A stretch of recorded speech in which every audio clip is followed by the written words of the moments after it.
Seruput kopi dulu, Lur. Sekarang kita bahas isu yang cukup panas di dunia pertahanan udara Asia. Kenapa Pakistan justru lebih banyak mengandalkan Saab 2000 Erieye dibanding ZDK-03 buatan Tiongkok? Dan yang paling menarik, apa pelajaran pentingnya buat Indonesia? Karena beberapa waktu terakhir muncul pembahasan kalau Indonesia tertarik memperkuat sistem pengawasan udara dan AEWNC. Nah, pertanyaannya, apakah Indonesia harus hati-hati melihat pengalaman Pakistan? Begini, Lur, di perang modern, pesawat AEWNC itu ibarat mata dan telinga angkatan udara. Tanpa pesawat ini, jet tempur secanggih apapun bakal seperti bertarung setengah buta. AEWNC bisa mendeteksi pesawat musuh dari jarak ratusan kilometer, mengatur pertempuran udara, memantau rudal, drone, bahkan kapal perang. Jadi aset ini sangat penting. Masalahnya Indonesia sampai sekarang masih sangat minim kemampuan airborne early warning. Padahal wilayah udara Indonesia sangat luas, dari Sabang sampai Merauke, dari Laut Natuna sampai Papua. Belum lagi jalur laut strategis yang dipenuhi lalu lintas militer negara asing. Makanya kebutuhan pesawat AEWNC sebenarnya sudah mendesak sejak lama. Nah, sekarang kita masuk ke Pakistan. Pakistan punya dua jenis pesawat AEWNC utama. Pertama, Saab 2000 Erieye dari Swedia. Kedua, ZDK-03 Karakoram Eagle buatan Tiongkok. Secara teori, ZDK-03 ini kelihatannya cukup mengerikan. Radar besar model rotodom di atas pesawat Y-8. Mirip konsep AWACS besar ala Amerika atau Rusia. Sedangkan Erieye tampil lebih kecil dan sederhana. Tapi ternyata dalam praktik operasional, Pakistan justru lebih nyaman memakai Erieye. Kenapa? Karena dalam dunia militer, spesifikasi di brosur tidak selalu sama dengan performa nyata di lapangan. Ini yang sering dilupakan netizen. Platform Erieye terkenal cukup efisien. Pesawat Saab 2000 juga punya biaya operasional yang lebih ringan dibanding platform besar seperti Y-8. Selain itu, radar Erieye punya reputasi reliability yang bagus. Maintenance lebih mudah dan availability rate lebih tinggi. Apa itu availability rate? Artinya, seberapa sering pesawat siap tempur dan bisa diterbangkan. Karena percuma punya radar super canggih kalau pesawat lebih sering nongkrong di hanggar. Nah, kabarnya di Pakistan, sebagian ZDK-03 pernah mengalami masalah availability dan maintenance. Ada yang bilang radar bermasalah, ada yang bilang mesin, ada juga yang menyebut integrasi sistem dan spare part. Tetapi perlu digarisbawahi, Lur, Pakistan sendiri tidak pernah secara resmi bilang kalau ZDK-03 gagal total. Banyak informasi justru berasal dari forum India dan media pertahanan regional yang jelas punya rivalitas panjang dengan Pakistan dan Tiongkok. Jadi kita harus tetap objektif. Tetapi ada fakta menarik. Pakistan tetap mempertahankan Erieye sebagai tulang punggung pengawasan udaranya. Bahkan beberapa laporan menyebut Pakistan lebih aktif mengembangkan armada Erieye dibanding memperbesar populasi ZDK-03.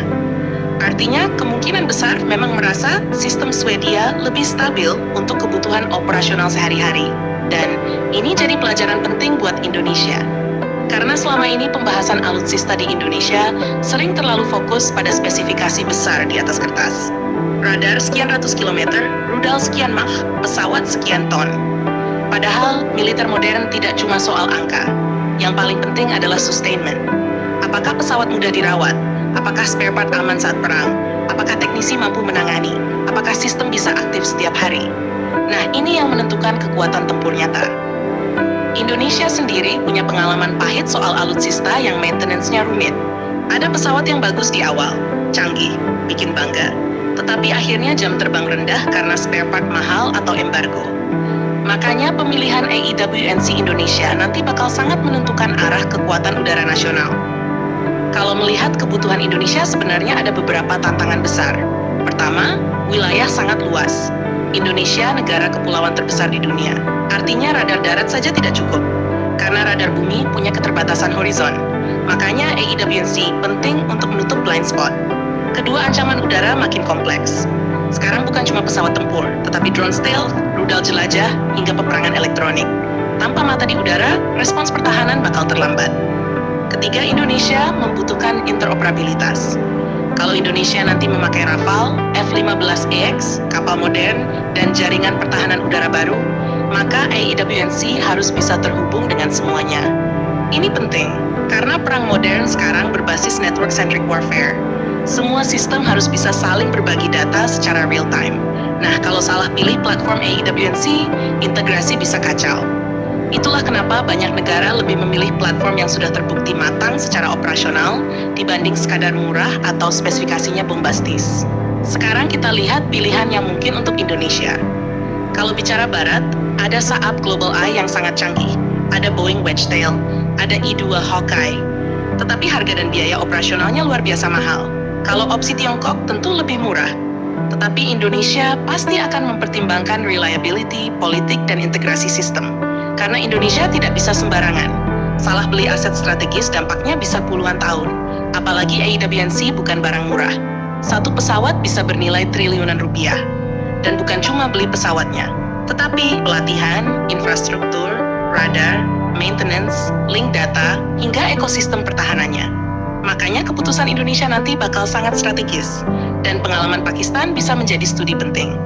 Bahwa di dunia militer, alutsista yang paling mematikan bukan selalu yang paling besar atau paling ramai di media sosial, tetapi yang paling siap tempur saat dibutuhkan. Karena dalam perang nyata, availability lebih penting daripada brosur.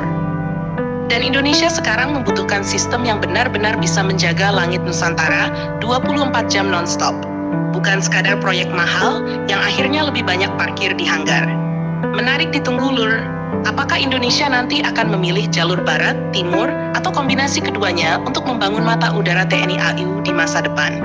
Karena tanpa AEWNC yang kuat, jet tempur modern Indonesia belum akan mencapai kemampuan maksimalnya. Jangan lupa subscribe, like, dan komen sambil ngopi.